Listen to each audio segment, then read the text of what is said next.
Irmãos, o Diálogo da Fé hoje quer fazer uma reflexão sobre a importância do comportamento dos padres na Igreja Católica como todo.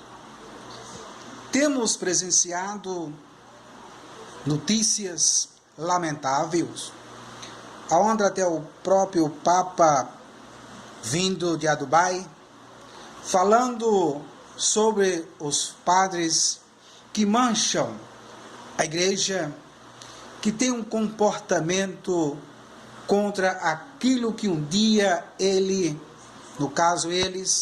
juraram dentro de um chamado celibato. Uma ordem, a qual a pessoa se põe se quiser, se não quiser, só é sair. Agora, entrar e aceitar como fonte de fé e as normas que são passadas pela Santa Amada Igreja e depois saírem por aí desfazendo e destruindo a igreja, usando como base a sexualidade, o sexo, que não é proibido, mas sim tendo responsabilidade com o matrimônio devido dado pela Santa Amada Igreja. E isto machuca muito a igreja. Evidentemente que ela cai, a responsabilidade, o dever que tem que ser colocado para os demais que ali estão ouvindo a palavra de Deus. Isto fere a moral de uma instituição. E agora eu tenho visto, recentemente, um padre que veio de outra cidade, disse em alto e bom som, porque lá tinha um carrinho, ele pediu que tirasse, não tiraram, porque lá tinha umas barraquinhas para vender algo.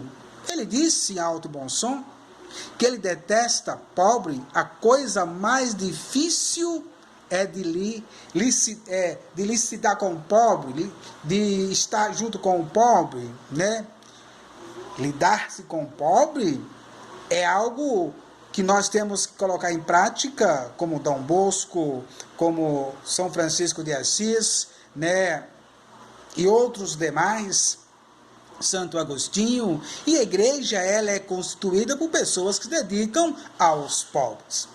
E ele ali faz aquela colocação idiota. Eu acho que não tem necessidade também de sair por aí fazendo procissões, carregando imagem de Jesus Cristo, carregando imagem de A e de B. As imagens, elas contam as histórias bíblicas, os personagens, as personagens que estão inseridas no Velho e no Novo Testamento. Será que é necessário criticar e insultar as pessoas porque vai passar com a procissão de uma imagem de um santo? Eu acredito que o santo em pessoa não passaria ali porque o padre não deixaria. Não é verdade? Eu acredito que ele precisa estudar um pouco mais para que ele possa se adequar nas suas colocações e nas suas pregações. Porque nós estamos vivendo num momento tão difícil, Vimos agora essa tragédia em Minas Gerais, pessoas trabalhando e morreram, e a gente fica assim, pedindo a Deus que ajude, mas ajudar como? Se o fato já ocorreu, não há mais o que fazer, não é verdade? Estamos vendo agora no Rio de Janeiro, a chuva vai, destrói, e vamos pedir clemência a Deus, como se a coisa já ocorreu, o que é que vai se fazer mais? Vimos agora jovens mortos dentro de contêineres, que pegou fogo porque estavam procurando, que o sol brilhasse no mundo do futebol, e vamos pedir clemência aos céus, como se já aconteceu o fato, não é verdade? E as igrejas, especificamente a qual eu frequento, a Igreja Católica, ela hoje está se deixando a desejar com essas pregações e outras demais que fazem da palavra de Deus negócio e mais negócios e mais negócios. Hoje, né, nesse momento, aqui eu estou vendo, né, onde o jornalista Ricardo Boixá perdeu a sua vida, né, um acidente aéreo. Quer dizer, toda hora acontece um fato, toda hora acontece uma tragédia, toda hora acontece algo que deixa a gente atônico. E o que fazer? Pedir clemência aos céus, pedir clemência a Deus, pedir clemência à tua fé, pedir clemência à Bíblia Sagrada. A gente não sabe mais o que fazer e nem o que pedir. Porque eu acredito que todas essas pessoas, meus irmãos, levando esses fatos, né, que está aí ocorrendo no nosso país, igrejas, padres, pastores, tragédias, o que é que a gente pode pedir? Aos céus que nos defenda, mas meu amigo e minha amiga, meu irmão e minha irmã, quando esses fatos têm que ocorrer, não há fé, não há crença, não há nada que você venha acreditar que isto vai ter que acontecer. Porque nós sabemos, meu irmão e minha irmã, que muitos vão ser falsos profetas, mas sim pregando a palavra de Deus. Muitos vão destruir o outro por causa da ganância e o dinheiro. Isto está ocorrendo. Fatos narrados nesse livro chamado Bíblia Sagrada. Então, nós temos que abrir os nossos olhos e cuidar de nós mesmos e das nossas famílias, para que isto não venha acontecer. Se venha acontecer, a gente já está preparado espiritualmente para aceitar tudo aquilo que venha, que bata na nossa porta, e a gente venha aceitar de bom grado, porque não há como mudar esta situação. Porque eu acredito, meu irmão e minha irmã, se a gente procura uma religião, a gente procura para ter um conforto, para ter uma palavra, para ter um abrigo, né, um caminho, né, uma alternativa. A gente está indo para um consultório espiritual como se você fosse para um consultório médico. Aí você encontra, meu irmão e minha irmã, um padre que diz que detesta pobre, apesar da igreja, né, evangelizar para os pobres. Mas os padres de hoje estão evangelizando para os pobres? Não. Você pode ver aí, meu irmão e minha irmã, eu sou católico, mas eu estou decepcionado com esse comportamento.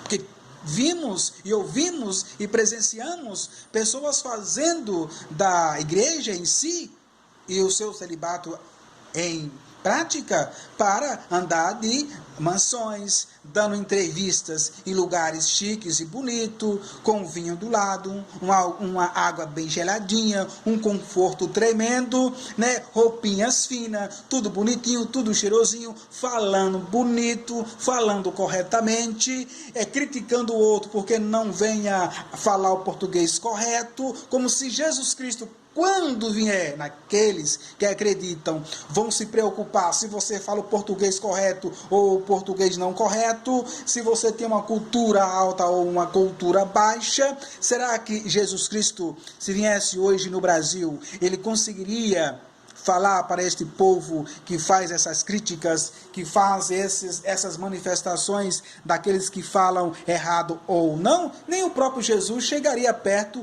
em algumas igrejas aqui no Brasil, porque ele não ia saber falar a língua portuguesa, não é verdade?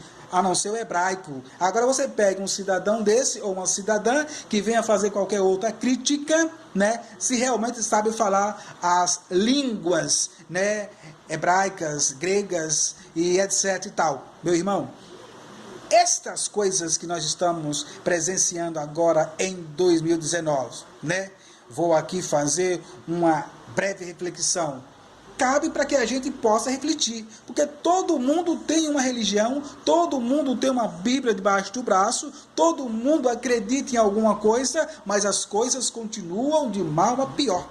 Tragédias sobre tragédias, pregadores mentindo, enganando, falsificando, e o povo acreditando e caindo nas armadilhas dos homens.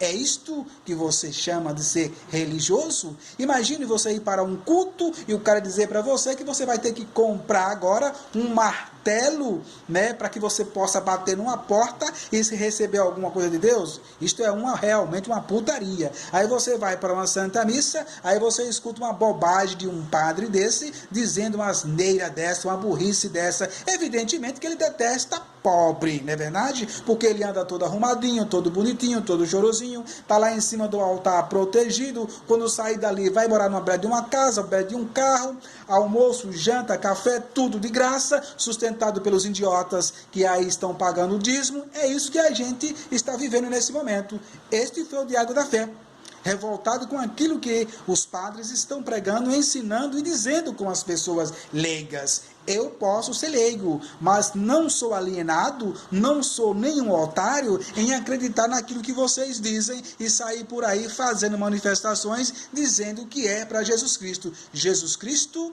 é aquele que morreu no Calvário, se preocupando com a salvação da humanidade e não se preocupando com o cara que é rico ou não. Entenda aquilo que ele fez na história, pregando e ensinando aqueles que venham ser pescador de homens, não pescador de dinheiro. Você é um padre que realmente merece ser expulso da igreja, porque você não merece ser chamado padre, porque nunca você vai chegar na essência dos padres que passaram, como Frei Damião e outros demais, que nos traz um orgulho muito grande de ser, principalmente o nosso Papa Francisco, que aí está. Se corrija, se retrate, porque nesse jeito que você está agindo, logo, logo você se tornará um daqueles traidores como Judas e Martim Lutero fez na história.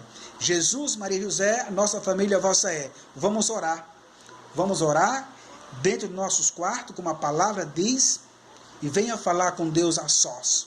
Eu falo com Deus a sós, porque é assim que diz que a Bíblia ensina. É isto que a gente tem que fazer mais. Você católico, eu convido, vamos ler mais a Bíblia, vamos ler mais a história dos santos, que a gente muitas vezes é alienado e arrastado por esses padres que enganam e falsificam, não a igreja, mas as suas próprias pregações.